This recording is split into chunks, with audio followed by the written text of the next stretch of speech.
Welcome to our second instance of the Rare Plant session for the 2022 conference. My co-chair, Israel Borokini, is with Jepson Herbarium, UC Jepson Herbarium, and he should be arriving later today. He helped chair the first instance yesterday. And our session is generously sponsored by Nomad Ecology. Heath Bartosh, Rare Plant Program Committee Chair and longtime Rare Plant advocate, is our sponsor, which is, I never knew could even happen for a session, so it's really great. I'd like to thank him very much. Our first presenter today is Mae Miranda. And Carly is a recent graduate of the Evolution, Ecology, and Conservation Biology's master's program at San Francisco State, where she researched genetic limitations of the endangered endemic Suisun Thistle. She has a background in plant genetics and breeding from the University of California, Davis, and Carly is rooted in the East San Francisco Bay Area. Today, she's going to be presenting on the conservation genetics of the endangered Suisun Thistle and its congeners. Excuse me. Welcome.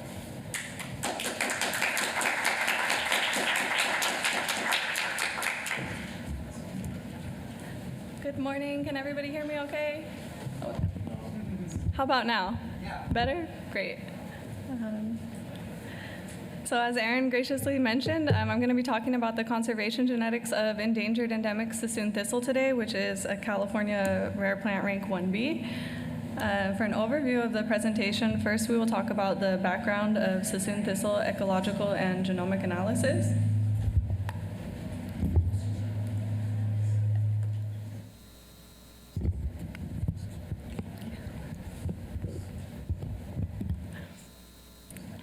And then we'll get into the potential applications of population genetic structure in Suisun Thistle restoration. The fieldwork, wet lab, and computational analysis will also be discussed, and then we'll talk about our statistics from this.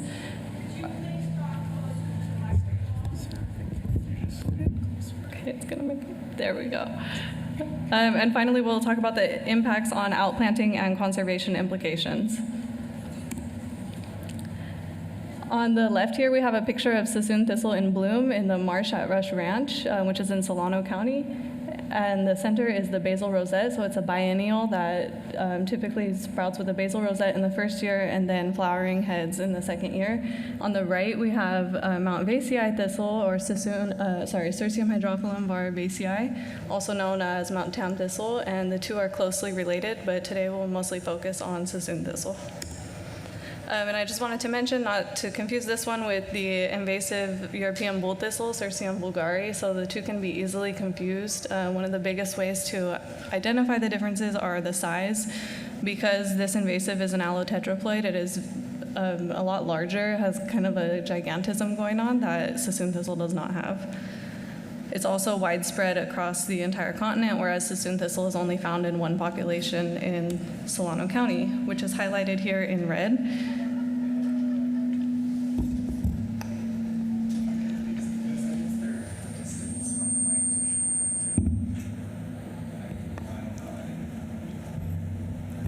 Sorry for the echo, everyone.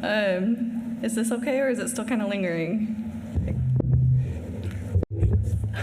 Thank you. So on the right here, we have a zoomed-in image of the area highlighted in red, and our population collections and our focus for this study was on the Joyce Island population, which is a little bit hard to see, but it is just west of that Grizzly Bay slough. And we will get into the exact locations of where we selected our populations from. But before that, I wanted to talk about the distinct geomorphic units at Rush Ranch. There are 4 of them. Starting from lowest in elevation towards highest, we have the subtidal channel beds, the fringing tidal marsh, the upper creek banks, and the tidal marsh terrestrial buffer. Suisun Thistle really likes the upper creek banks. So that's where Suisun Thistle hangs out and where we collected it from. A lot of these banks were introduced through mosquito diking and ditching and prior agricultural edits basically made to the land. So some threats to Suisun Thistle, I'm going to kind of breeze right through these because they are very similar for a lot of our rare plants here today. Urbanization, this is an image of the marina in Suisun City with houses built right up to the edge, so there's leaving no wetland buffer. There's also some grazer danger happening, so the historically observed impacts of cattle grazing are thought to be responsible for the bottleneck event that impacted Suisun thistle population in the late 20th century. This is also thought to have some sort of founder effects on the remaining population after the bottleneck. There's also some insect predation concerns, but since our study is mostly focused on the genetics, we're going to get back to that very soon. There's also the perennial pepperweed impacts, which leave the salt crust on the soil and kind of alter the soil to make it uninhabitable to a lot of the native plants in Rush Ranch. It's not all doom and gloom, though. We do have some bloom. So we have these cohabitating edaphic specialists, including Suisun marsh aster on the left, and then soft bird's beak over here on the right. These are also rare plants in the California native plant system. So for the historical background of Cirsium hydrophyllum ecological and genetic analysis, in 2003, Kelch and Baldwin constructed this phylogeny based on internal transcribed and external transcribed spacer regions. And as we can see, it's not quite a resolved phylogeny. There's still quite a bit of polytomy going on there. And later in 2013, the U.S. Fish and Wildlife Service identified 5 plots within the Suisun marsh that were suitable for restoration sites for Suisun thistle. More recently, in 2020, Jennifer Ackerfield at Colorado confirmed the presence of a California floristic province adaptive radiation clade. She studies Cirsium in Colorado and also the CAFP, and her results corroborated this CA endemic clade that we see here on the left. Even more recently, Rosa Snyder and Catherine Boyer of San Francisco State and the Estuary and Ocean Science Center have quantified the seed set and germination for outcrossing and selfing Suisun thistles. Before then, the mating mechanism wasn't really known. It was a little obscure, and now we have confirmation that there is some self-mating, self-compatibility mechanism, but it does result in inbreeding and inbreeding depression and lower germination rates compared to the outcrossing individuals. They also evaluated the salinity and inundation tolerance in the Suisun thistle seeds. And in the Cantley lab at San Francisco State, which is where I conducted this work, we did the population genetic analysis of Cirsium hydrophyllum to determine if the extant Suisun thistle stands comprise one or more populations. So it's kind of a missing piece to the puzzle to help answer the U.S. Fish and Wildlife questions about which individuals or which genotypes, if any, should be outplanted in the 5 identified sites. So for our methods outlined, first we had field work with sample collections and GPS records for each individual and each population collected. And then we took them to the wet lab at the Genome Transcriptome Analysis Core at San Francisco State, where we extracted each sample and we outsourced the library prep and DNA sequencing to the University of Wisconsin Biotechnology Center. Within about 6 weeks, we got our hard filtering and genome assembly sorted. We got our raw data back from the Biotechnology Center and then process the data to evaluate the correlation of population genetic clustering or see if there was any present. This is a map, one of our maps of our collection sites. So we also collected in Mount Tamalpais, but I don't think we'll have too much time to talk about that variety today. So I really just want to focus on Suisun thistle over at Joyce Island. Here's a more zoomed in view of the populations we collected, or predicted deems, we should say, because these were just assigned by the collectors based on distance in the land. And also I should mention that this subset T over here had never been collected or spotted before. So here is the centralmost individual from each deem or predicted deem represented on this graph, just to kind of show the distance. They were at least 200 meters apart from each other. There are also additional stands out there that have not yet been collected at Petonia Slough and Hill Slough. Both of them are north of the populations that we collected. So Joyce Island is about, this green area here is about 1,800 acres, and then Hill Slough up above is about 1,100 acres, with Petonia Slough also at about 1,800 acres. So it really is a vast open space that has a lot of daily tidal marsh changes and salinity changes as well. And this Hill Slough population, additional stands and collections have been made, and we just need to get the sequencing data analyzed on those ones to compare and add to the study for the Joyce Island stand. I already talked a little bit about the wet lab method, so I'm not going to go into too much detail about that. I found the computational analysis a bit more interesting. We first had to establish remote computational access because our data was processed right in the beginning of the COVID-19 pandemic, so there was no access to the infrastructure on campus. We did this by installing Docker containerization for virtual workspace and then using Windows PowerShell to communicate through the containers. After that, we were able to do genome assembly by sample demultiplexing and trimming the index primers from the genotype by sequencing data. Then we were able to do hard filter in the genomes that were constructed by limiting missingness and minor allele frequency, also evaluating for linkage disequilibrium within the genome. And next, we were able to calculate some basic statistics, such as expected and observed heterozygosity and Wright's F statistics as well. Then we transformed the data for compatibility with R, and we used k-means clustering to determine the number of potential populations, along with a discriminant analysis of principal components and a principal components analysis. All of this data went into a pairwise FST analysis comparison within Suisun Thistle between the DA, X, and T that I showed earlier, and then between the taxa that are currently recognized, the Mount Tam Thistle and Suisun Thistle. So here are our results. We can see that our observed heterozygosity is extremely low. In fact, it's an order of magnitude lower than our expected heterozygosity. So not such great news for genomic diversity in Suisun Thistle, as the inbreeding is also quite high. These are all on a scale of 0 to 1. So 0.911 for all samples, all 65 samples of Suisun Thistle collected at Rush Ranch shows very significant inbreeding, and also corroborates the idea that this is probably just one population and there are no subpopulations there. And this is a different representation of the pairwise FST values, which the equation was here based on the inbreeding coefficient. We can calculate how different the individuals are from each other compared to the whole population.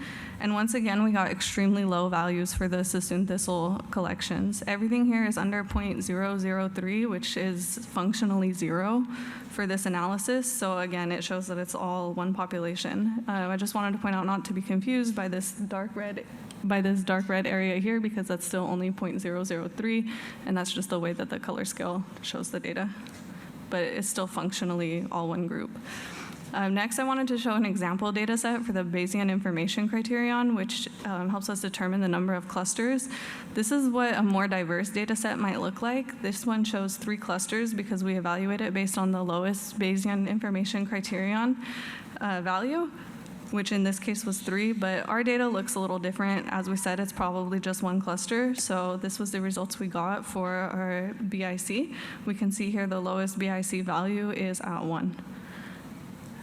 We use this to interpret the k-means clustering and call them all one cluster, which is further supported by our discriminant analysis of principal components. We can see here significant overlap, and although there is some variation, there were no significant differences found in the genetics or the genetic variance between D, A, T, and X collected all at the same site in Suisun. I don't really have time to talk about these congeners, but there are about 23 other Cirsium native to California, and we should check them out. We should care about them.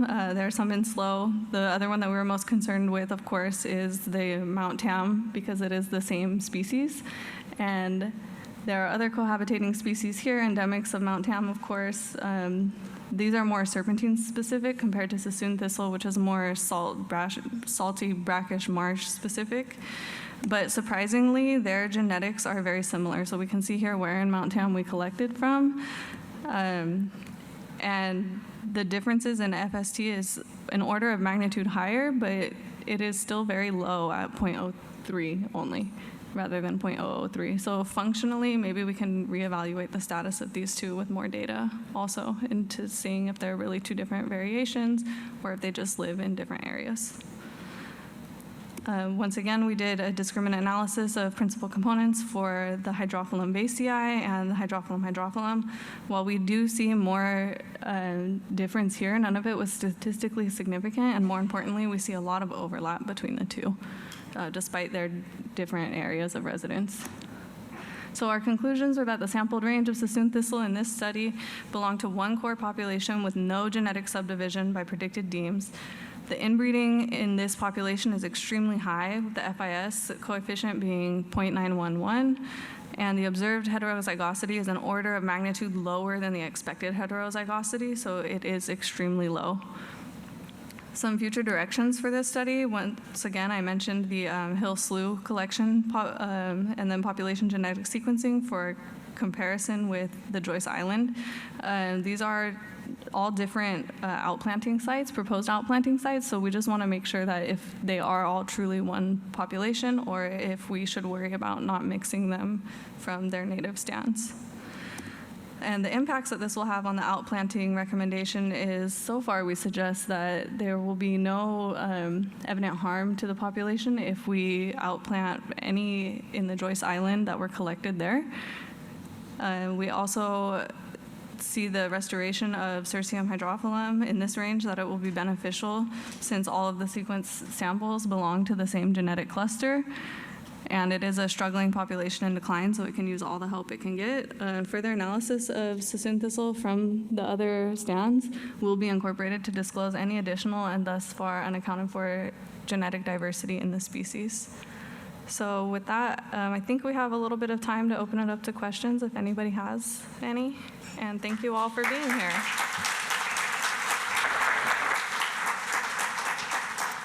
Yes.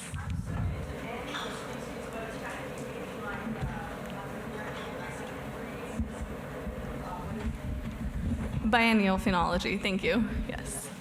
Oh, the question was on the phenology, if it's annual or perennial, and as a trick question, it's biennial. Yes.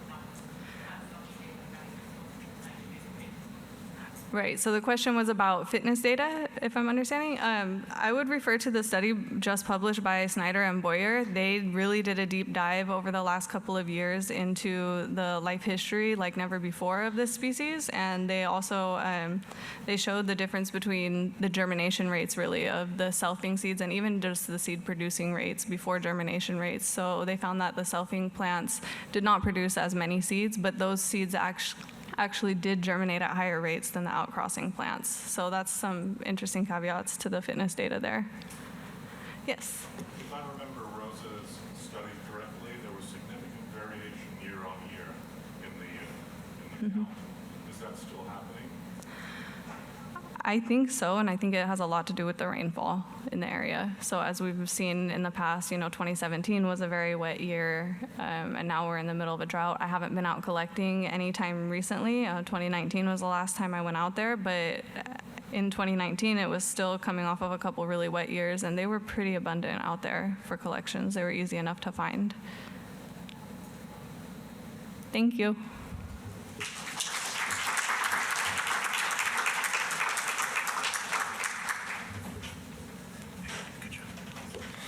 Well, thank you, Carly, very much. Our next presenter is Kristen Hasenstab-Lehman.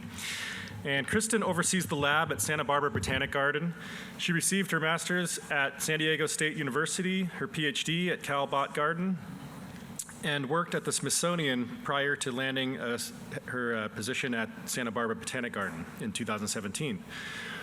Her work integrates field studies and molecular tools to document biodiversity and understand plants of conservation concern. Her focuses are Borokini, Dudley, and Central Coast and Channel Island plants. Today, she's going to be presenting on the population genetics of island mallow. Welcome.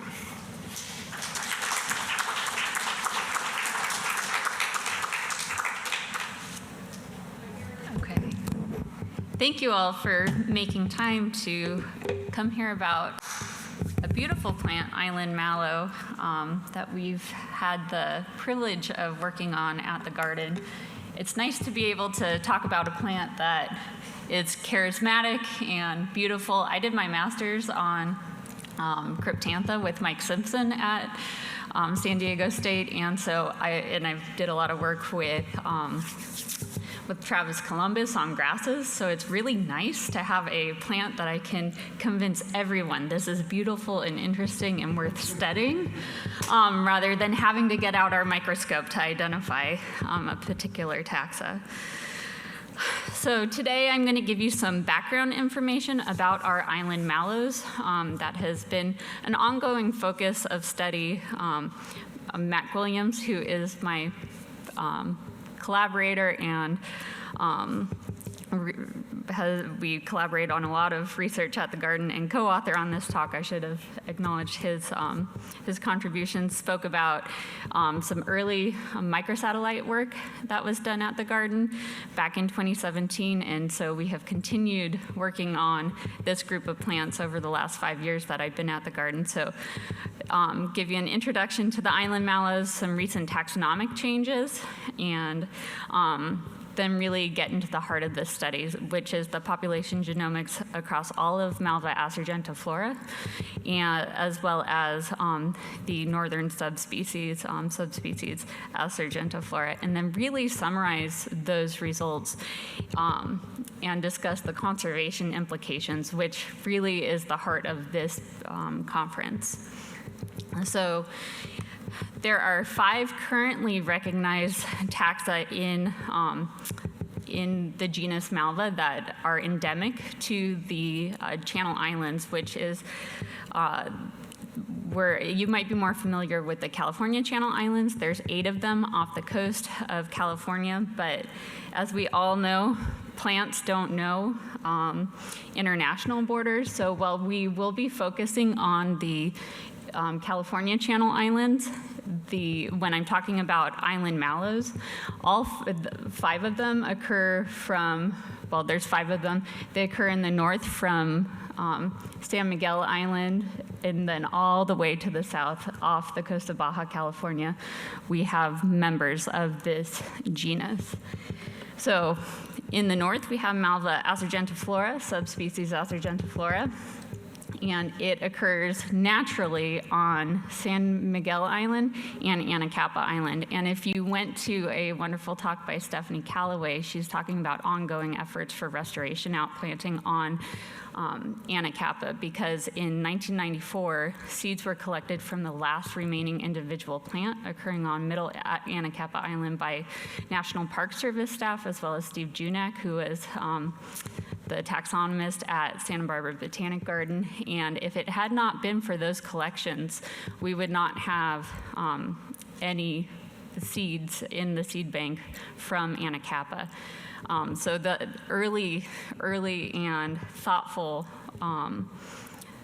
conservation efforts were made on this plant, and ongoing restoration efforts might present a hopeful story here in the case of island mallow. So in the north, we have asurgentiflora, which occurs here on San Miguel Island, as well as on Anacapa Island. And there are a few populations, or a few plantings. It appears to be plantings at old ranches on Santa Cruz, Santa Rosa, as well as on San Nicolas Island.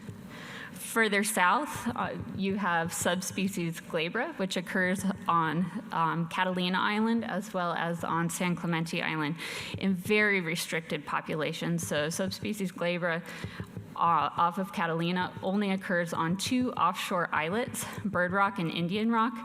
It's been extirpated from the main part of Catalina. And on Clemente, it occurs naturally in 2 spots that we know of. Further south, you get a dramatically different looking taxon, Malva occidentalis, which has translucent petals, big contrast to what you were seeing in those pink kind of magenta petals of its northern relative. And it has these huge calyces that contain a lot of nectar. I don't know what's going on there, but it's worth thinking about outside the context of this talk. Malva pacifica is the most wide-ranging of all the taxa that we have looked at. It can come in these beautiful purple forms as well as white forms. I'll show a picture of that later, and occurs off of Baja California. And then there's a single island endemic, Malvaceae, which occurs only off an islet off of Guadalupe Island, which in this entire string of islands is the only volcanic origin island. So very strange. It occurs on lava beds, has very dense stellate hairs, but we won't be discussing it all that much more, except to show that some work that Matt and I did with a student about 4 years ago with some Sanger sequencing and combined with ITS data from GenBank for worldwide Malvaceae showed that this group of our island mallows got here one time from Australia, and they form a single clade up here, well supported even with just the ITS marker, and then radiated. So this group of plants is a really special island radiation, even off this group of continental islands. So today we'll only be talking about the species Malvaceae argentiflora. Some of you might be wondering, where is the subspecies glabra coming from? What is she talking about? It's not in the Jepson manual or the eFlora. Well, this work was done, like I said, in 2017, led by Matt and quite a few people using microsatellite data, and they recovered a very strong molecular signal of a split between the northern and southern Channel Islands data. And it's always great when your molecules agree with the morphology, because this had been a taxonomic hypothesis from Ralph Philbrick, had mentioned it, but never taken the formal taxonomic action to recognize this taxon.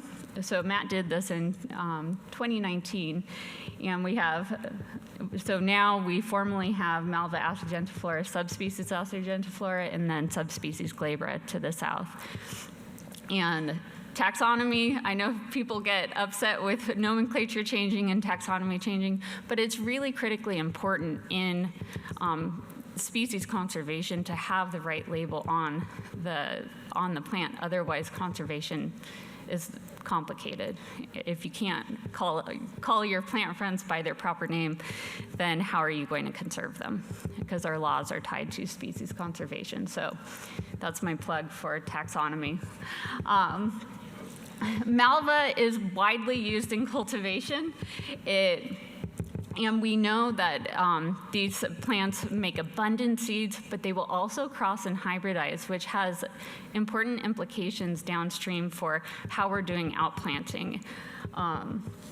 So when they come into contact, they will hybridize. And there's a fairly famous cultivar that happened from just having Malvaceae argentiflora here, the northern island mallow, and Malva pacifica sitting on a front porch, and pollinators doing what pollinators do, generalized pollinators will move pollen around and produce this beautiful cultivar that's available widely in the horticulture trade.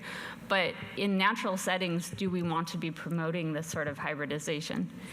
It promotes thinking about it. The other thing to be aware of is if you go onto iNaturalist, Malvaceae argentiflora has what appears like a worldwide distribution. I mean, you get it down here in South America as well as out in New Zealand. But in its natural range, island mallows are extremely rare.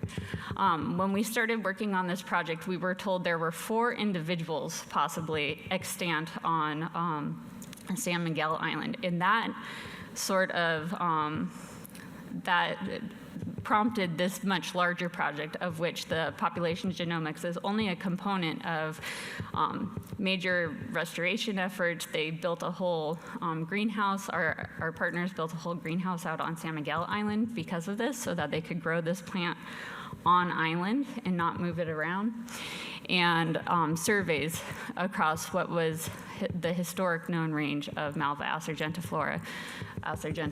So this prompted some of our study questions. Does our new genomic data continue to support the taxonomic circumscription of that north-south split? And you saw that there were 3 groups in the microsatellite data. Is there a split also between San Clemente and Catalina plants? That is worth recognizing. With broad sampling, are we able to identify what genotypes or the source of the original horticulture plants for that we see growing all the way from Morro Bay down through Baja California. We were told that possibly during colonial times, plants were gathered from Anacapa Island and then used as windbreaks in early ranching settlements. But we wanted to see, is that really the only source of genotypes for horticultural plantings? And could we identify any unique genotypes that might be useful in restoration efforts? We also wanted to know what the within island and between island genomic diversity was for remaining plants for these northern islands. And what were the highest value seed banking targets to capture maybe unique or underrepresented genetic diversity within island and between islands? So like I said, the naturally occurring plants for northern island mallow are only on Anacapa and San Miguel, was our understanding at the start of this. And subspecies glabra was on both Catalina and San Clemente. And I want to say that these are historic sites represented on historic collections on CCH2. These are not all our sampling points on this map. This zooms in on the 4 northern islands. You have San Miguel here, Santa Rosa, Santa Cruz, and Anacapa. And we'll go into depth on our sampling sites in both these naturally occurring areas. On San Miguel Island, where we were told there were only 4 individuals extant, turns out there's a lot more. There's hundreds of them. We were able to genotype about 100 of them, and we went and tagged and censused these populations. In the original plants, the original 4 that were noticed by Bob DeLong, he has worked for a long time out on the island looking at pinniped research, but he noticed that there were only very few of these plants down at Point Bennett down here, right where the pinnipeds are breeding, and actually took seeds on 2 different occurrences and moved them progressively uphill, which is why we have these patches that we have sampled from. The original plants were down here, right on the beach where a big king tide could come up and wipe those plants right off the face of the earth.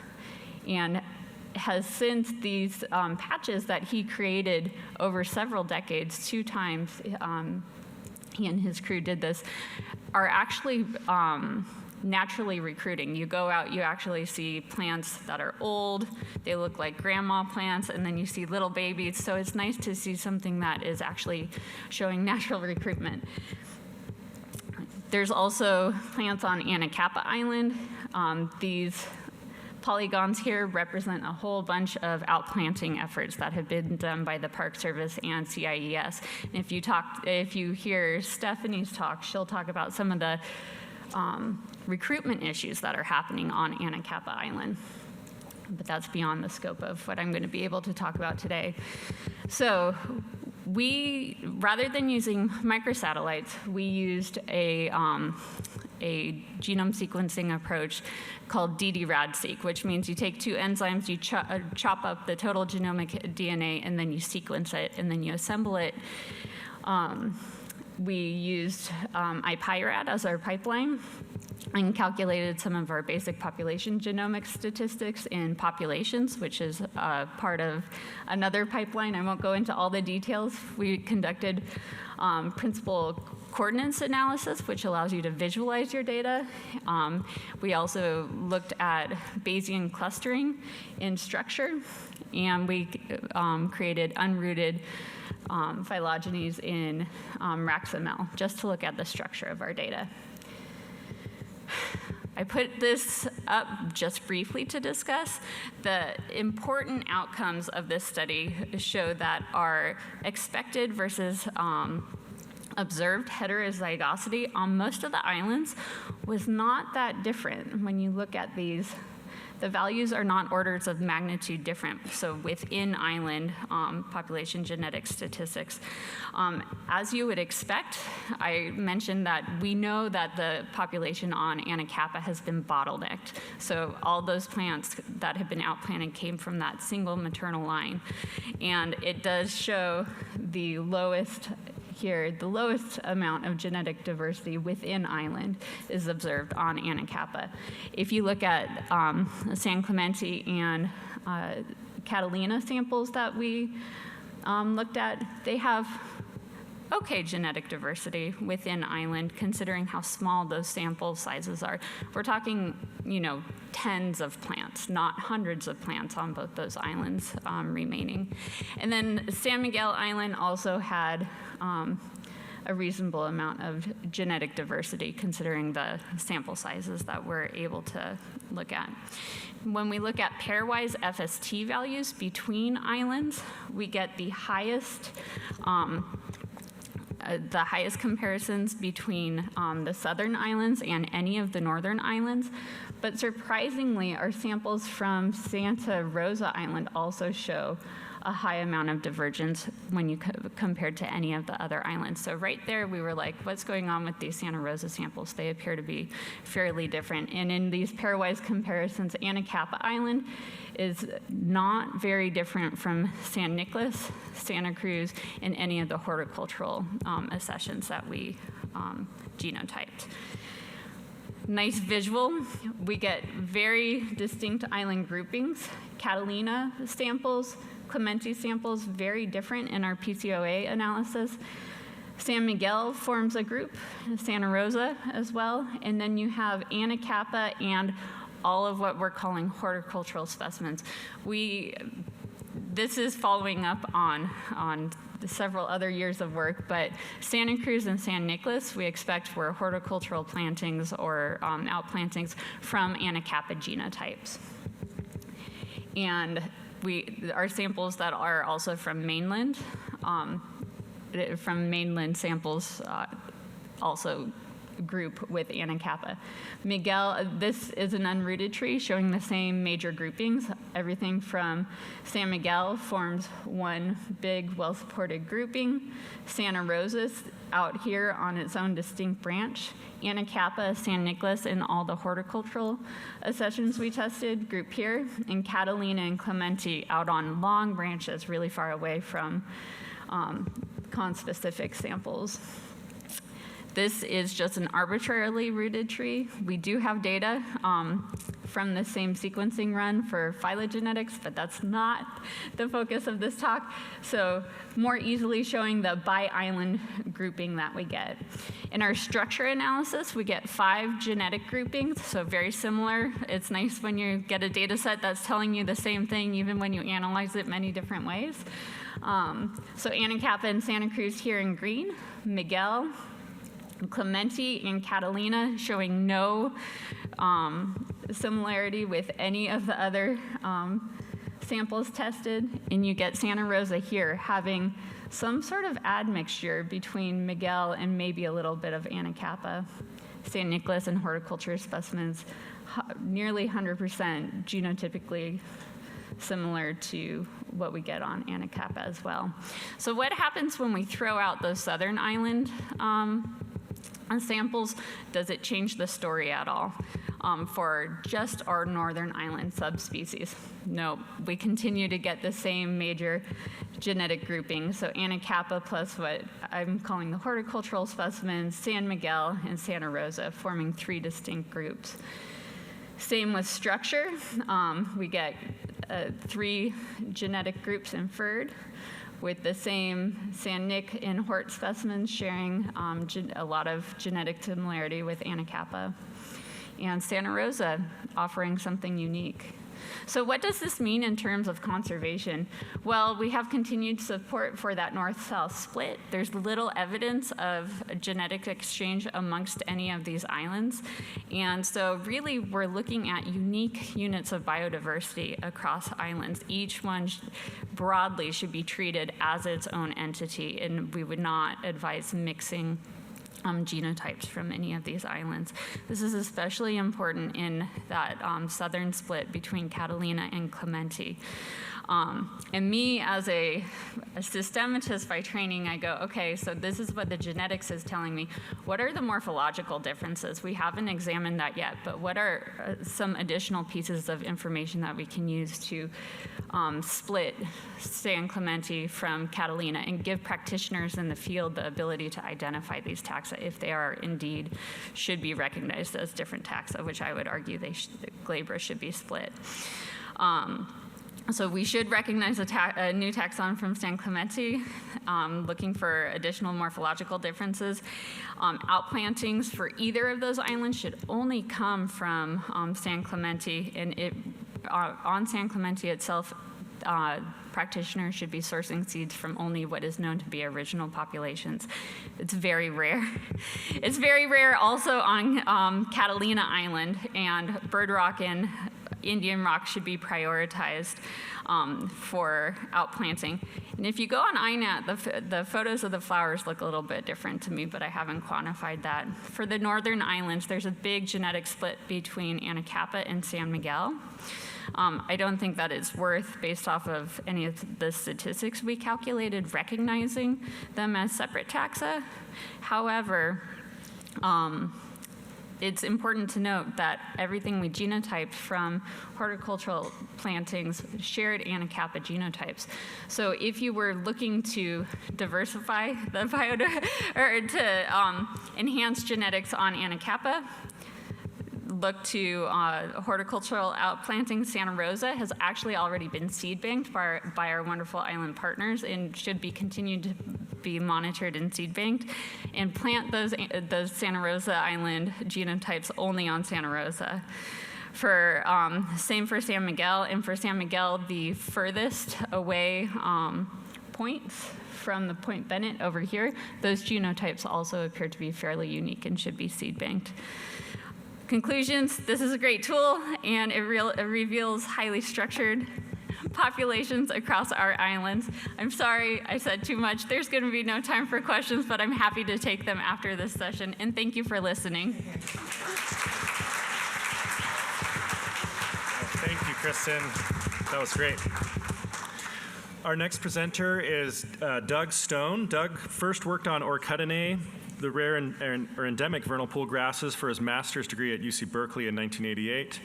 And he's currently working for the Rare Plant Program at CNPS. He's going to talk to us today about the genetic diversity of the rare and endangered vernal pool grasses, Orchidia, Tuctoria, and Neostaphyia. Welcome, Doug.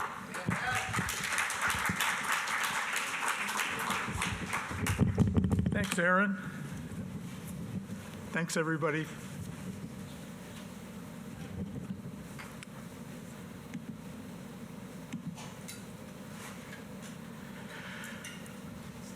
Yeah, so the title of my talk is Genetic Diversity of the Rare and Endangered Vernal Pool Grasses, Orchidia, Tuctoria, and Neostaphyia. And I'll be presenting to you our preliminary findings from population level sampling and genomic sequencing.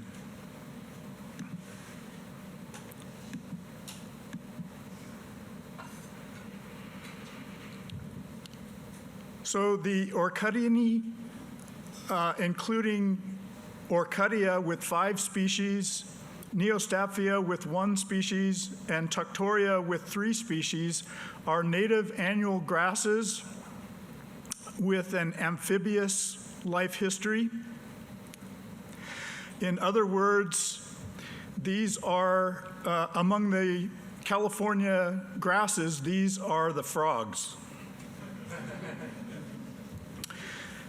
And as you can see here, all of these species are listed under as either rare, threatened, or endangered under applicable state and federal laws, except for the Baja Californian species Tuctoria fragilis.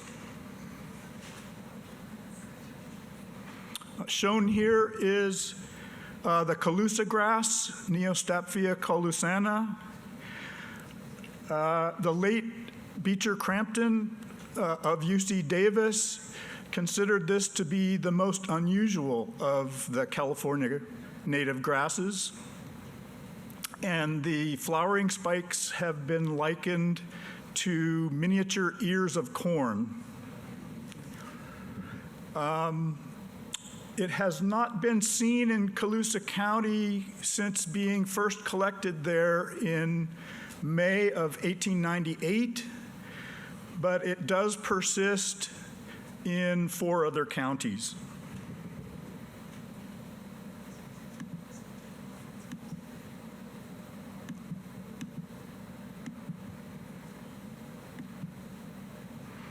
And shown here is the Solano grass, Tuctoria mucronata, one of the rarest grasses in the state, known from a few sites in Yolo and Solano counties.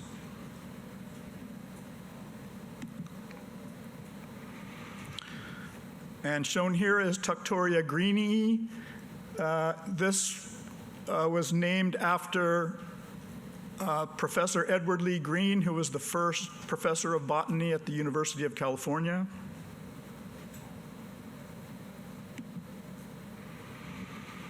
And this is Orcutia viscida, the Sacramento orcut grass. It's one of 5 currently recognized species in the genus Orcutia, and it's also very rare, known from a few sites in Sacramento County, few remaining sites, I should say. The credit to Carol Witham for the photo on the left.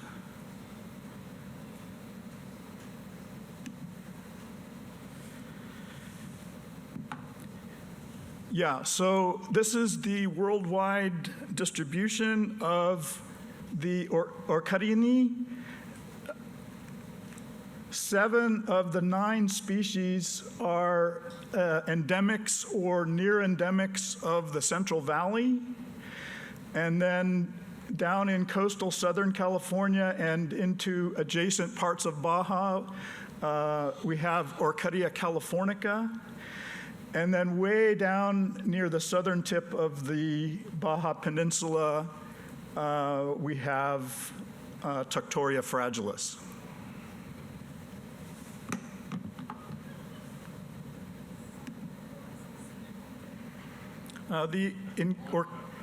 The Orcutiinae are inhabitants of vernal pools.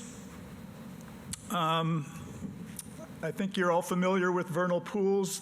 In pristine times, these were a common and widespread feature in the Central Valley, especially on the alluvial terrace soils flanking the Sierra Nevada foothills.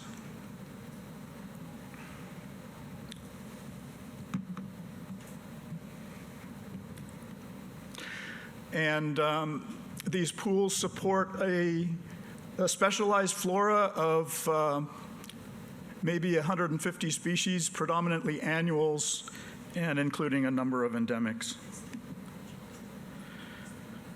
The Orcutiinae germinate in, the seeds of the Orcutiinae germinate in shallow water and spend the early part of their life as aquatic plants.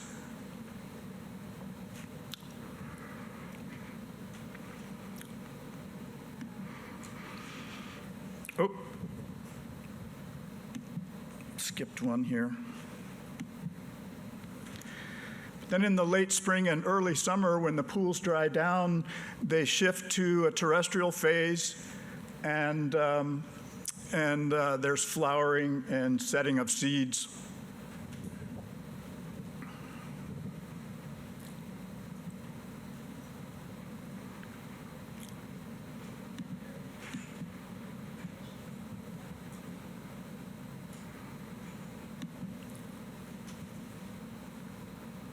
There are also Orcutia pools in Southern California, but in a rather different setting than the ones we see in the Central Valley.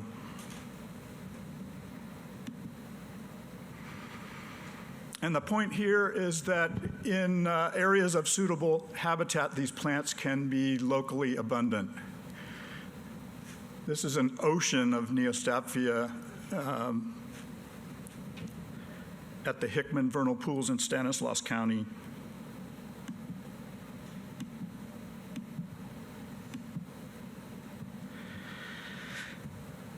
So in the present study, we were interested to test the monophyly of the currently recognized genera, Orchidia, Neostaphyia, and Tuctoria. We also wanted to re-examine the limits of the currently recognized species and also look at the partitioning of genetic diversity within and between populations. We sampled all 3 of the genera and all 9 of the recognized species throughout their range in California and Baja California. All species were represented by multiple population samples, except for 2 species, Tuctoria mucronata and T. fragilis. And the population samples were represented by multiple individuals, except for 3 species, Neostaphyia, Tuctoria fragilis, and Orchidia pilosa. We're hoping to expand the sampling in future. And as Kristen explained in the previous talk, with this sequencing approach called ddRADseq, what we're doing to start with is cutting the genomic DNA using restriction enzymes. With ddRADseq, we use 2 different enzymes that cut in different places. And then we use next generation sequencing to obtain DNA sequences adjacent to these restriction cut sites. And the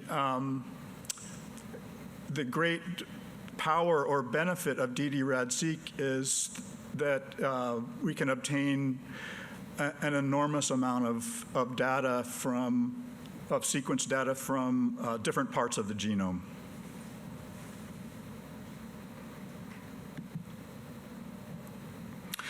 Here's a photo from about a year ago of the 3 authors when we were busy setting up the sequencing library. On the left is Brianna Olmeda, who has moved over now to Albuquerque and is a master's student at the University of New Mexico. In the middle is Professor Travis Columbus, and on the right is yours truly.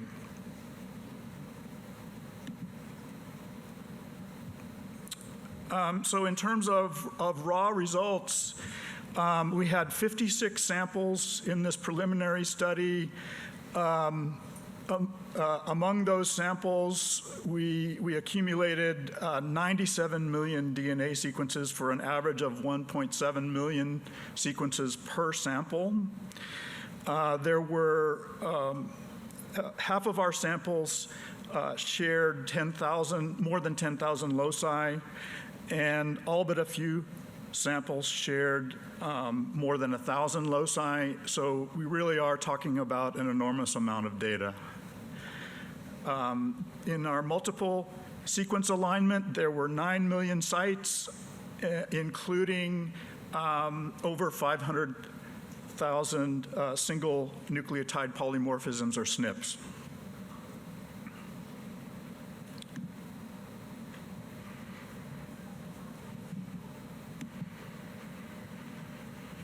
So this is our IQ tree maximum likelihood analysis of the SNP data.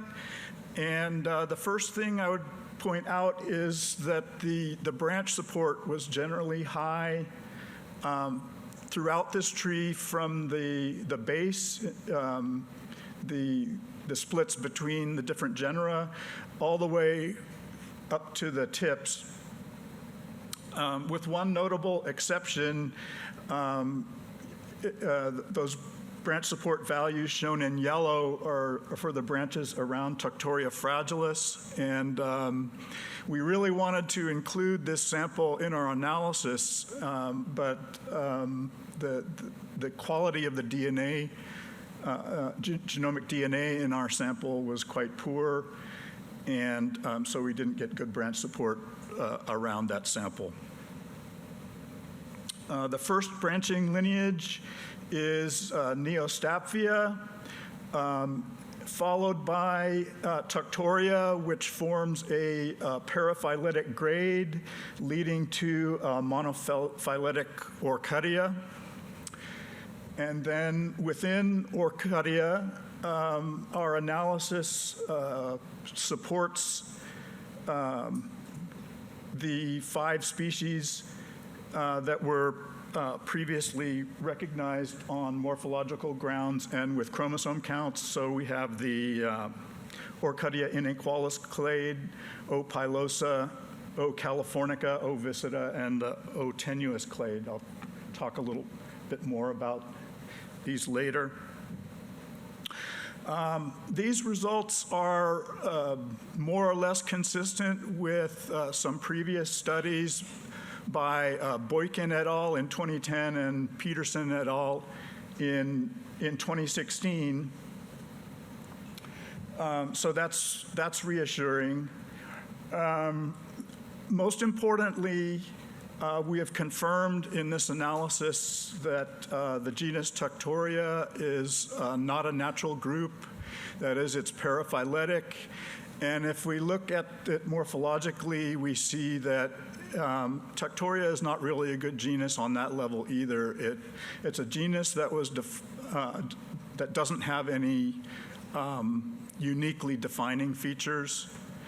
And so what we would propose is that Tuctoria should be broken up into 3 different genera, each with 1 species.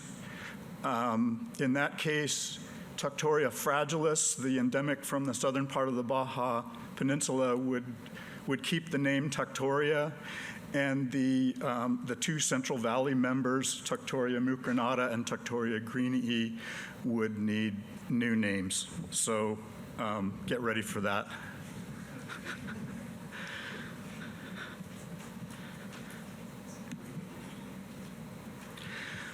Just going a little deeper into our results for Orchidia. So, and this is part of the tree showing the relationships within this Orchidia inequalis clade. And what this shows is that this unusual population from Solano County is coming out sister to 2 samples of typical Orchidia inequalis from the San Joaquin Valley. And this Solano County population is disjunct by more than 70 miles from the nearest known population of typical Orchidia inequalis in the San Joaquin, in Stanislaus County.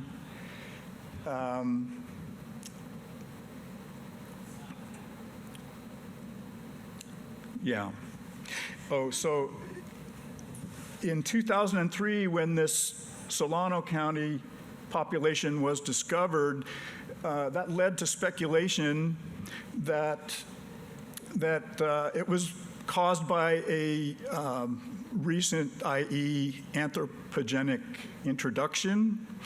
But even with these limited results, I think it's safe to conclude that we can reject that idea, and it seems clear to us that this Solano population has been separated from the main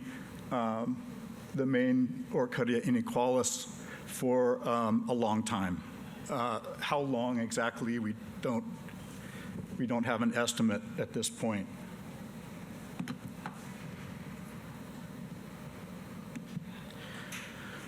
And this Solano population, I should point out, it also differs morphologically from typical Orchidia inequalis. For one thing, the herbage is green, not gray-green. The inflorescences are not capitate, and the seeds or the fruits are 2 millimeters long, not 1.3 to 1.5 millimeters long, as is the typical range in Orchidia inequalis. So these plants are, these Solano County plants are really quite different.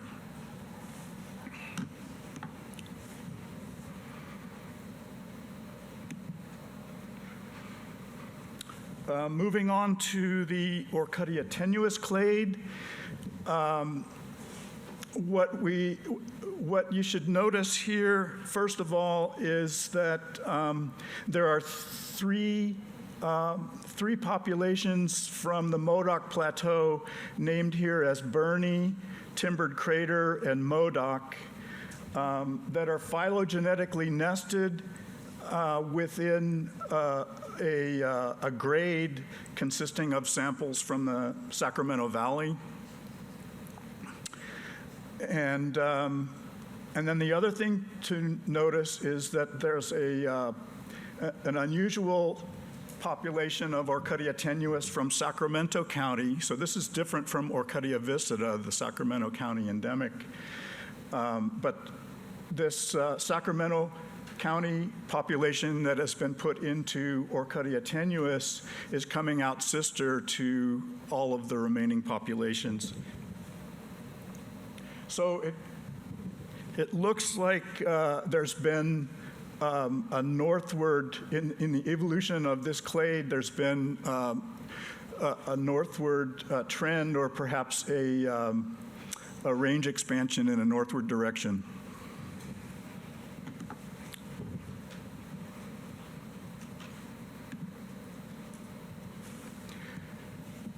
The Sacramento County, that's it?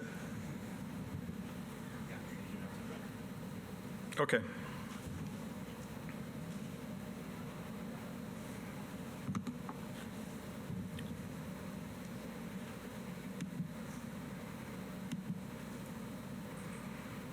Yeah, I was going to show you some results from Orchidia californica and Tuctoria greenii, also providing evidence for a northward range expansion on an evolutionary timescale.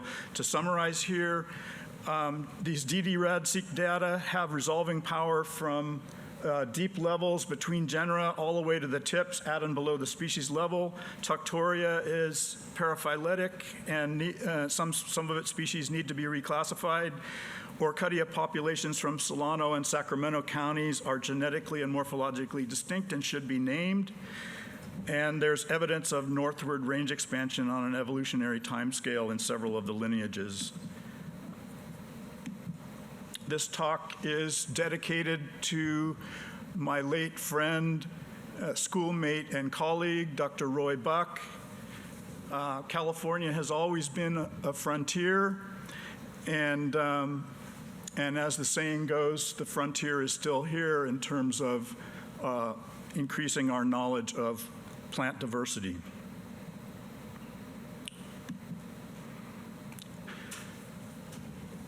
Thanks to the permitting agencies, the staff and students of Cal Bot Garden, and other contributors, and especially you for your kind interest and attention. Thank you.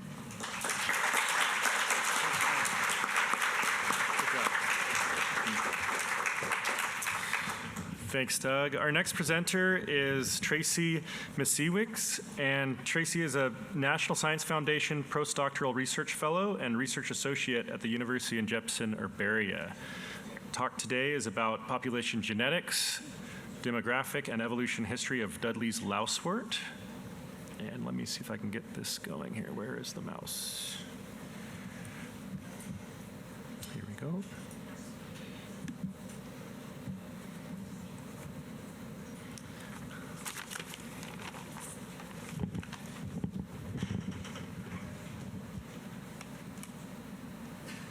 Thank you. Hi, everyone. So I'm Tracy, and the work that I'm going to be talking to you about today was done in collaboration with Christopher Hauser at the Center for Natural Lands Management and Benjamin Carter at San Jose State University. And so as we all know, the negative consequences of rarity in plants is well established. Rare species experience increased susceptibility to extinction due to demographic and environmental stochasticity. Am I close enough to this? No. Okay, thank you. They have an increased risk of inbreeding depression, and they have reduced survival and fecundity. And they're also oftentimes limited in their ability to adapt to changing environments. Now, there's a variety of ways that rarity can arise in species. This can be due to environmental change, habitat loss, susceptibility due to novel pests and pathogens, and competition with invasive species. And these are all factors that we tend to associate with species that are rare today, but were more likely common and widespread in the past.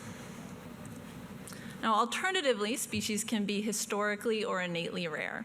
And so in these cases, rarity can arise through habitat specialization into habitats that are restricted. So in these cases, species can only be as common as the habitat that they depend on. Metapopulation dynamics and life history traits can lead to increased probabilities of local extinction, as well as reduced ability to recolonize areas. And so an example of this would be low dispersal ability. And finally, young evolutionary age. So in the cases where species have emerged recently, there just may not have been enough time for them to occupy their potential range. And so it's important to understand the causes of rarity when we're talking about management and conservation, because one, we don't necessarily want to restore a species to a place it may not have been in the past, but also because species that have become more recently rare as compared to species that have been historically rare may be less or more susceptible to different threats. So one example of this would be populations that have persisted with low effective population sizes over long periods of time. They may have already purged a lot of their deleterious alleles. And so as a result, those species are going to be less affected due to inbreeding depression. So today I'm not talking to you about all rare species, just one, Pedicularis Dudleyi. So this species in the Orobanchaceae, like many other plants in this family, it's a hemiparasite. It's primarily outcrossing, and it's typically considered to have passive seed dispersal. So seeds are typically falling very close to the maternal plant. However, recent observations have suggested that there may be some long-distance dispersal due to wasps predating on them. So this is a picture that one of our undergraduates took in the field of a wasp foraging for seeds in a Pedicularis plant. These plants also have relatively long lifespans for herbaceous plants, so they're perennial. They reach reproductive maturity at about 5 years, and they can live, they've been observed to live for up to 50 years, so they may live longer. Pedicularis Dudleyi is endemic to the redwood forests of central California, and it's currently listed as rare under the California Endangered Species Act, and it has a CNPS listing of 1.1B.2. There we go. And so until recently, it's been known from 3 extant populations. So the northernmost population is Portola Redwood State Park. Perhaps you've been there, it's very close to here. The second population to the south is distributed along the Little Sur River. And then the southernmost population is in Arroyo de la Cruz in San Luis Obispo County. However, this southernmost population was recently described as a new species, Pedicularis reginsiae, by David Keel, and this was based on differences in morphology and ecology that were observed between this population and the other 2 populations. So now what we have is 2 extant populations of Pedicularis dudleyi.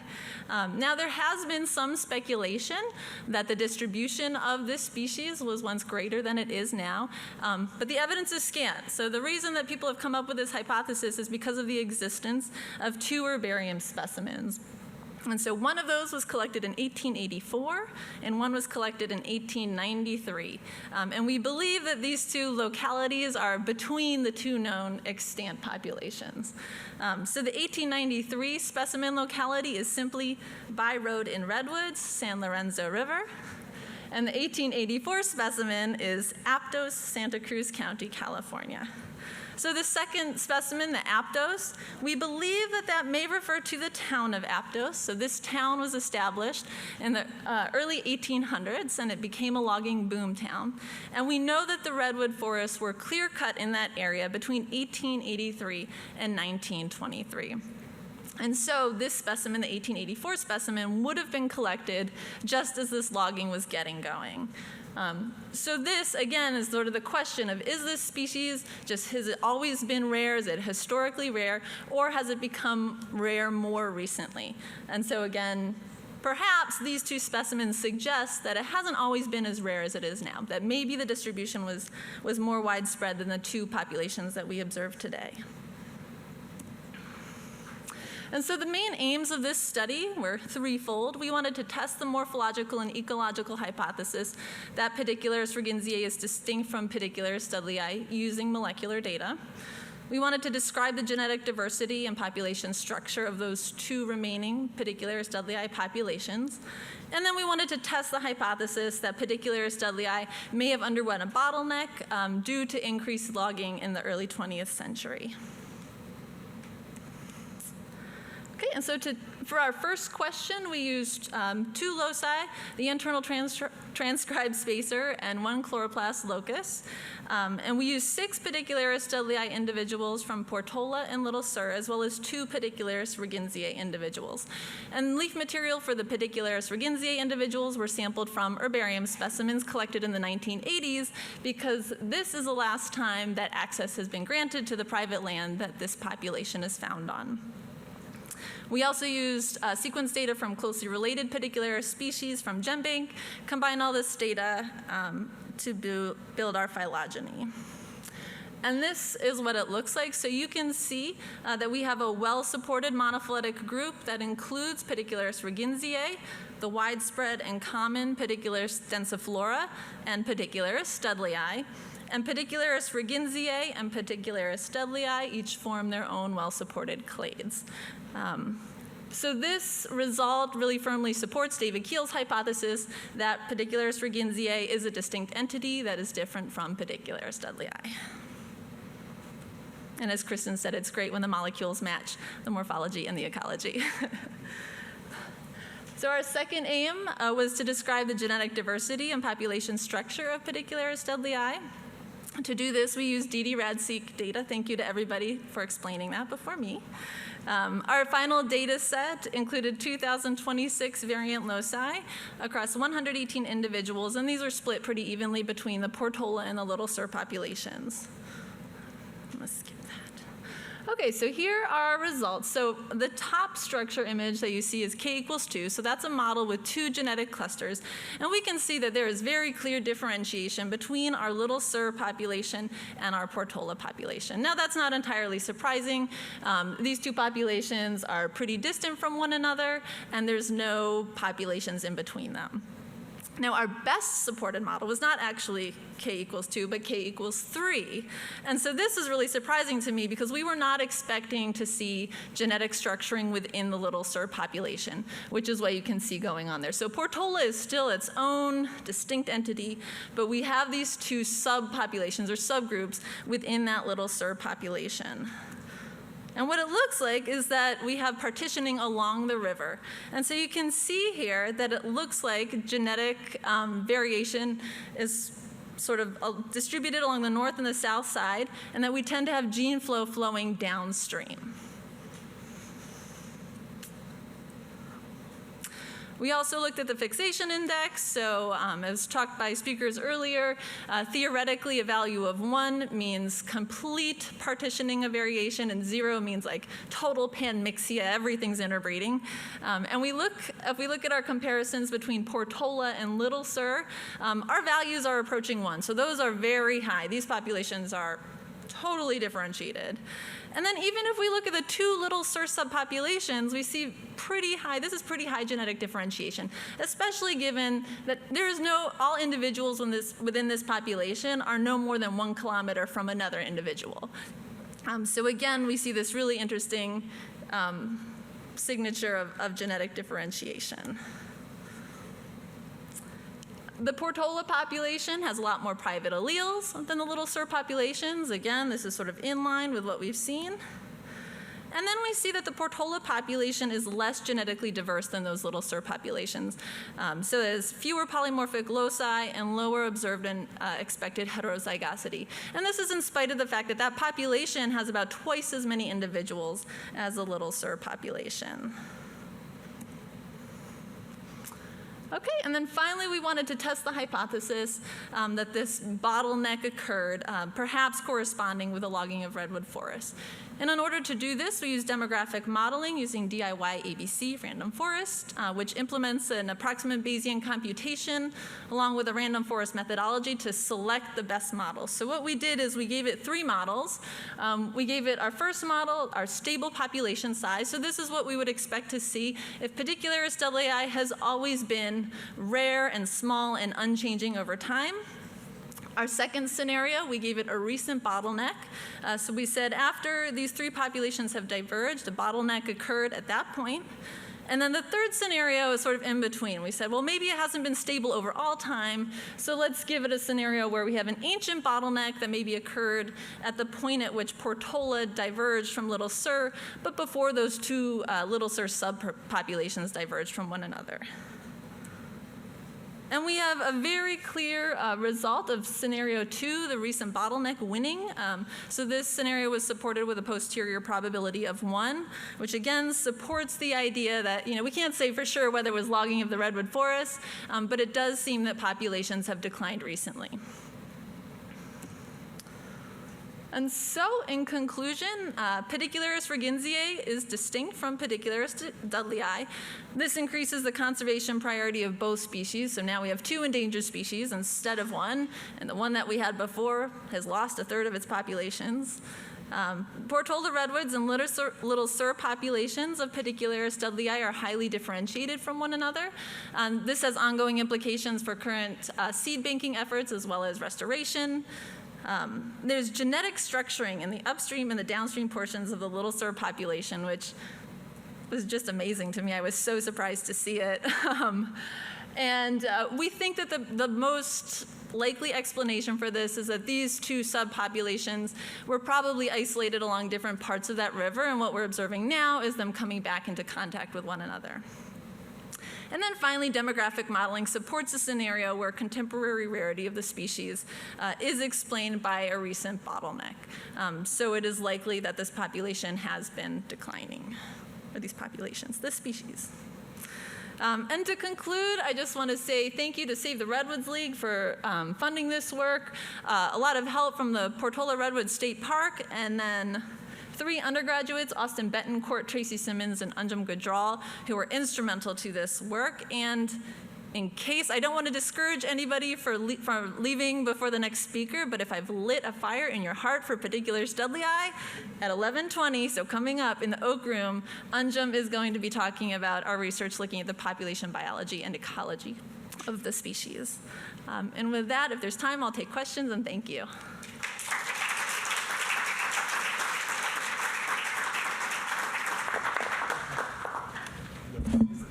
I have some time, if you have questions. Yeah. With such really high FST values between those 2 Little Sir and Portola populations, is there a thought?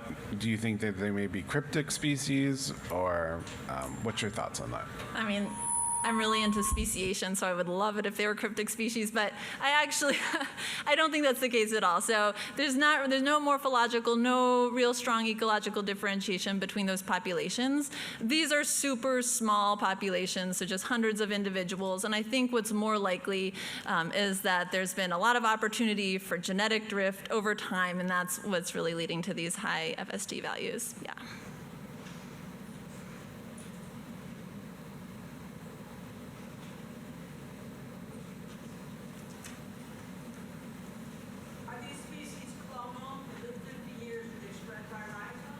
They do, yeah. So they maintain that genetic diversity within the clonal. Yes.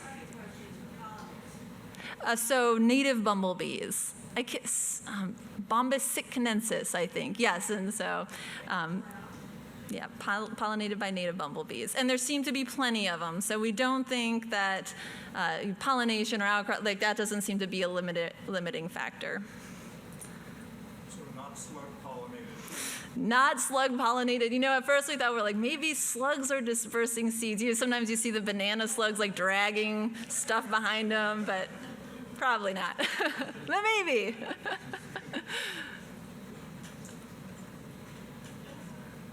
Okay, well, thank you.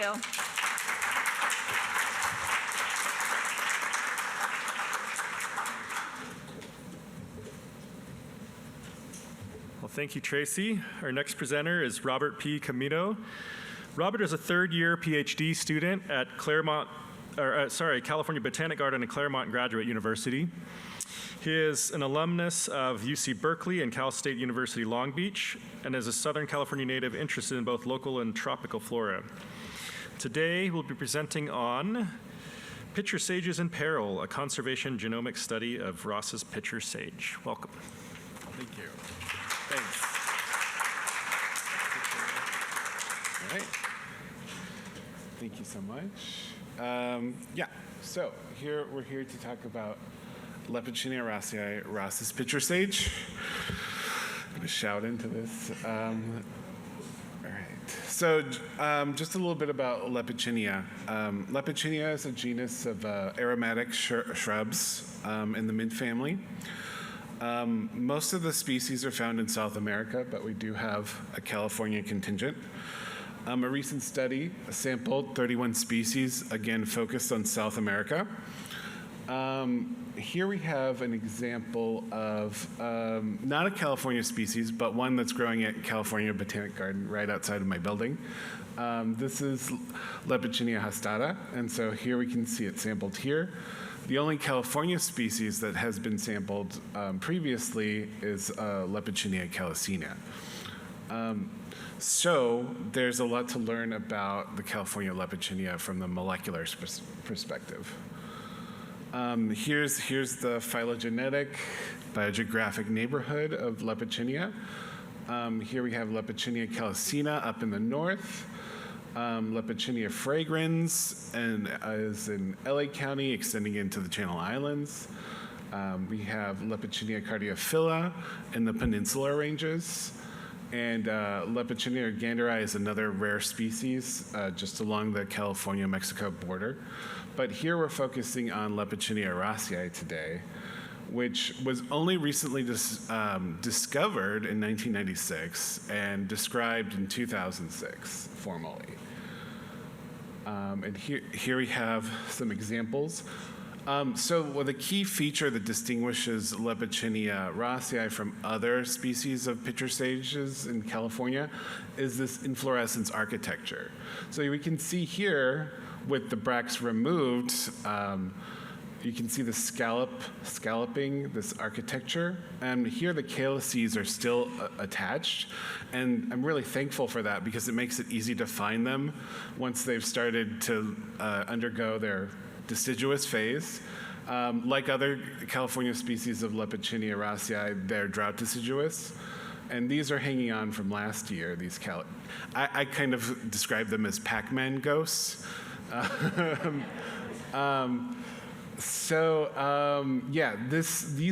bending of this inflorescence from the main stalk is called geniculate. I hope I'm saying that right. It bends 60 to 90 degrees, and that's very unusual among the other species of Lepichinia. Lepichinia raceae is a G1 critically imperiled species, California rare plant rank 1B2. It is primarily classified as so rare based solely on the restricted nature of its population. So it's found only in 2 locations, one in the Angeles National Forest over here, and one in the Los Padres National Forest, so in LA and Ventura counties. It's super restricted, and this population was estimated to be around 500 individuals. And this is part of a broader metapopulation, which was estimated to be around 500 to 1,000 individuals in 2006. So the goals for this study were to gather and update baseline information on Lepidoptera raceae, to survey known occurrences, update population estimates and threats, conduct a population genomic study with ddRADseq, which we've had a lot of explanations of so far, so I won't go into that. Collect vegetative cuttings and seeds, and develop propagation protocols for restoration work, and integrate all of this into sort of a holistic restoration and management program. For the population genomics part of it, I sampled 132 samples from the two populations, used ddRADseq, as I mentioned, and used a maximum likelihood phylogeny to get the phylogenetic context of Lepidoptera raceae within the California Lepidoptera, and analyzed the population data with structure or PCA and AMOVA. Just a little bit about the propagation trials that I want to not take credit for because they were conducted by our restoration and our nursery department at California Cal BG. Here we have a propagation of these seeds on agar. Our seed bank has a lot of experience germinating different seeds with different protocols, so they tried quite a few different protocols for maximizing the seed germination. Overall, it can be propagated by seeds and vegetative cuttings, but vegetative cuttings so far had proved to be more reliable. The highest germination rates included some combination of clipping of the seed coat, cold stratification, and smoke water, and that's not too surprising, seeing it's a chaparral plant, and it is also a fire resprouter, so it has these two modes of reproduction. Here's an example of these cuttings being propagated in the nursery. And a little bit about the field surveys. So here's a Lepidoptera raceae undergoing a little bit of water stress. It's turning a little bit more yellow-green. This is in the Angeles National Forest. And here is the easternmost extent of the occurrence in the Angeles. And you can see there's been road grading and a dozer line for maintenance of the power line. So this is one of the threats that is ongoing that face this very narrowly restricted species. And we can kind of see some more disturbance up here, but we do see some regeneration. So this little Lepidoptera is hanging on in the shadow of some larger chaparral shrubs. I was really lucky to get access to the National Forest, but also to nearby Hopper Mountain National Wildlife Refuge, which is the condor sanctuary. And here is where the condors live, or when they're roosting.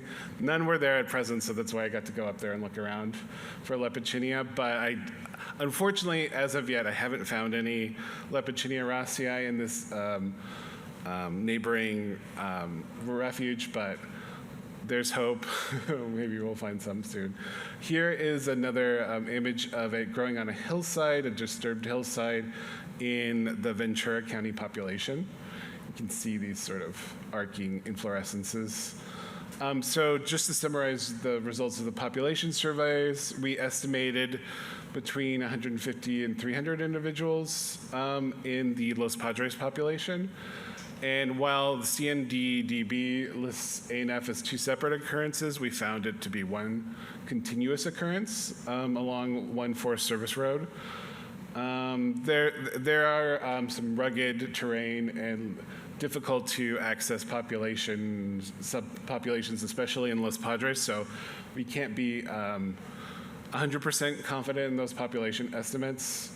And to reiterate, some of the long-term threats that we assess just by the populations where they are long-term drought, climate change, changing fire regimes, because fire is so important to their ecology, competition from invasive plants, which type convert habitat, and fuel treatment and road maintenance. So here's some results from the study. Here's a maximum likelihood phylogeny based on the ddRAD data that put Lepichinia racea off on its own branch. So here we have the rest of the California Lepichinia, and I will just give you a little geographic context. So here we have Lepichinia racea, which is sister to the clade containing the rest of the California Lepichinia, which supports its recognition as a separate species. And just to go over, the two populations that we found are reciprocally monophyletic, which means that there's little evidence of gene flow between the two populations. They each form clades with high support. And looking at the population structure of the populations, if we assign it k=2 to genetic clusters, we see a really nice even clustering with very little sign of admixture between the Los Padres and the Angeles National Forest population. However, our model narrowly favored k=3, and so that suggests there might be additional population structure in the Los Padres population. And we'll see some more evidence of that. And it suggests that maybe greater sampling will uncover greater population substructure.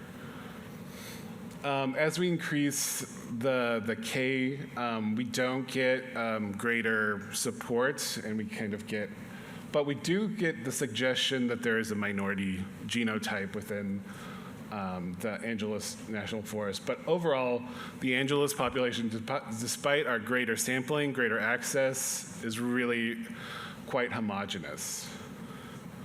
Looking at the PCA, these are the largest axis here explains the greatest amount of genetic variation. And here we have it plotted against the second largest and the third largest. Here we have the Angeles Forest samples very tightly clustered, which means low genetic diversity, low amount of different genotypes, and very consistent. Here we have the Los Padres population, and despite a lower sampling based on access, we have this bigger spread. We see no overlap between the two populations, which supports the idea that they're highly differentiated. And you might wonder, what's this one? What's this outgroup? Or, I mean, what's this outlier? But these are two different samples. If you look at the, if you look within this this broader metapopulation, so definitely there's more to explore with the Los Padres population. So some conclusions from the population genomics part of the study is that they're highly genetically differentiated. There's little sign of genetic exchange between these populations. So they should really be considered as separate management units in terms of conservation. The ANF population is genetically cohesive. So definitely the occurrences listed on CNDDB should be matched. We found just one cohesive population. There's possible high levels of clonality, so these do resprout after fire. And so that's something that we're going to look into further with additional sampling and rerunning some of the samples from before and seeing what's the extent, what defines a clone, what's the level of differentiation. And the other major finding is that we do have extensive seed collection from the Angeles National Forest, but we don't have any seeds from the Los Padres. And from what we're seeing, most of the genetic diversity in the species is in the Los Padres population, so that is a high priority for further seed collection, seed banking. Here I am with another Lepichinia. This is Lepichinia fragrans. So this is geographically the closest California Lepichinia. And we're further, for future directions, we actually I have the data right now. I have 26 gigabytes of data. I can't download it on the hotel Wi-Fi, but I am really curious to see how differentiated, how this compares to these two populations that I sampled of Lepichinia fragrans, which is a little bit more widespread species, but is also a narrow endemic. And to see, is there any signs of admixture or hybridization between these two geographically close species? But we're still waiting on me getting back home and looking at the data. And yeah, with that, I'd like to acknowledge the National Forest Foundation for funding this project, my co-authors at California Botanic Garden, my field assistants, especially Devlin Gandy, who you might have seen some pictures from throughout the presentation, and everyone at CalBG and Hopper Mountain. And with that, I will take any questions. Thank you.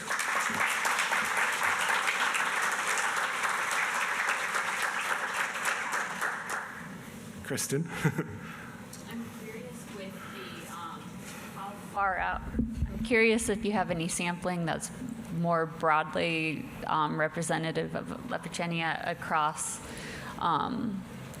like from South America, or do you expect that Rossii is actually in the same clade as the? Yeah, so I kind of like, I don't know, I was blowing through my slides. The outgroup in that phylogeny is from Mexico.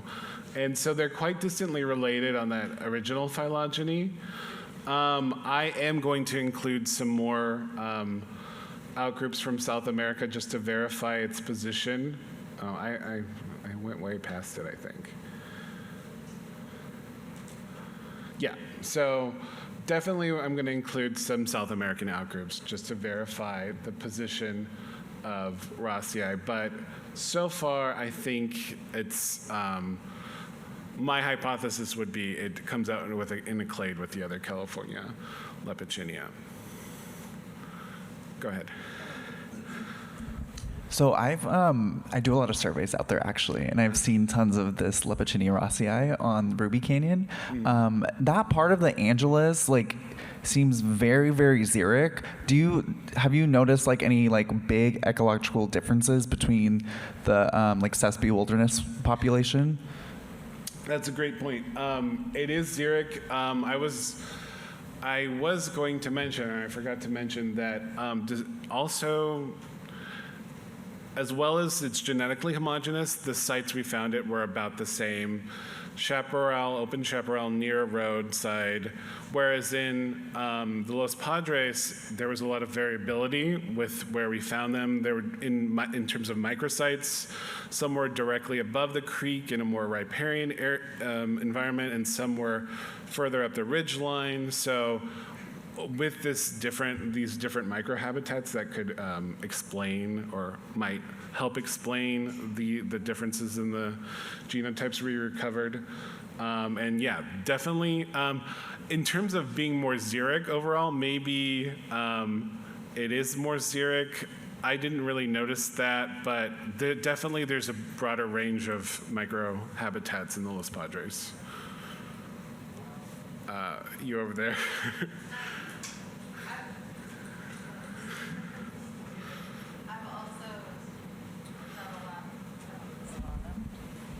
Is it on? Oh, yeah. Do you think the difference could be topography? I know that area is really steep and also inaccessible. Have all those populations in the Angeles National Forest burned? You know, I don't believe that that population has recently burned.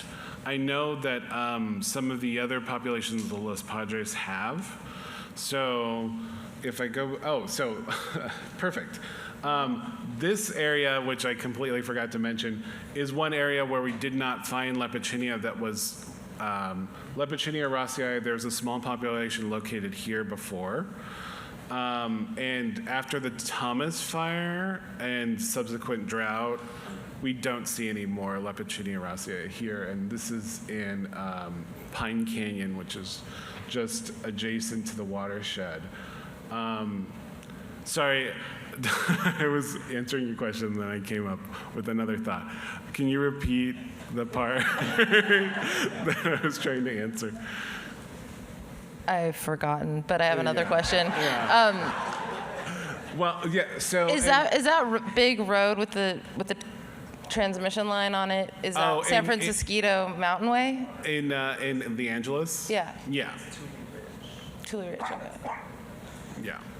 And also I didn't mention, I don't know why I didn't, but in terms of hopeful, a lot of our talks end on a down note, but this population in Coldwater Canyon was actually a lot larger than it was previously measured to be. Before, there were only found 5 to 6 individuals, and here we saw around 100. So maybe it was just some of them were missed before, but it's a good sign to see that this population at least seems to be thriving and enduring.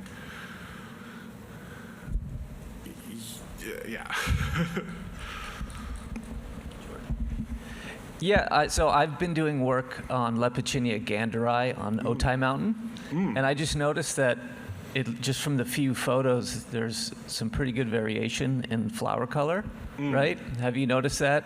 Because on Otay, there's all sorts of different like forms and flower colors and leaf variations. They're all ganderi, but it's cool to see that it's within just a population. There's a lot of different varieties. Yeah, so I haven't noticed as much variation with Lepidoptera rossii. Over the course of flowering, it turns from as it's just about to flower, it's this yellow, creamy color, and then it becomes white. All I've noticed, I think another picture which might have been misleading was of Lepidoptera fragrans, which we have a nice purple morph. I haven't noticed any purple morphs of Lepidoptera rossii, but if I do, I will be super excited. Yeah, so far I haven't noticed as much color variation, but I'm keeping my eye out.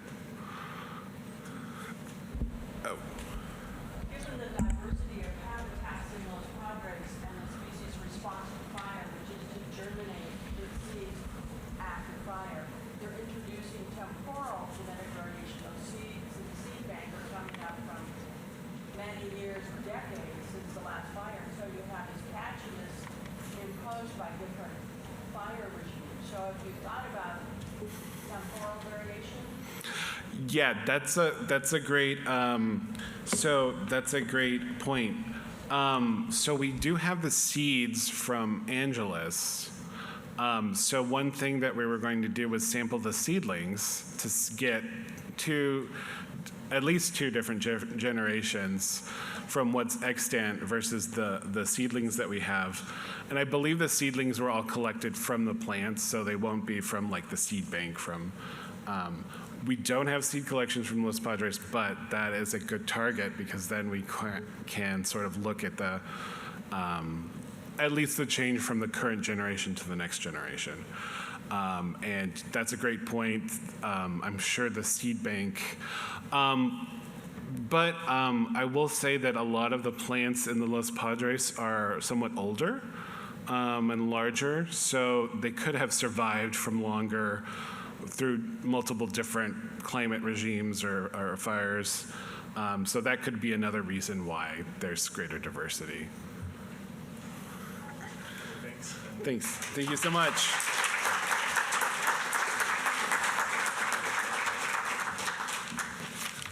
Thank you very much to all of our presenters. This concludes our second instance of the Rare Plant session. We'll have another third and last instance at 1 p.m. And right now is our student luncheon in San Simeon and San Martin rooms at 12 p.m. So I hope you can all join that. And we hope to see you back at 1. Thanks.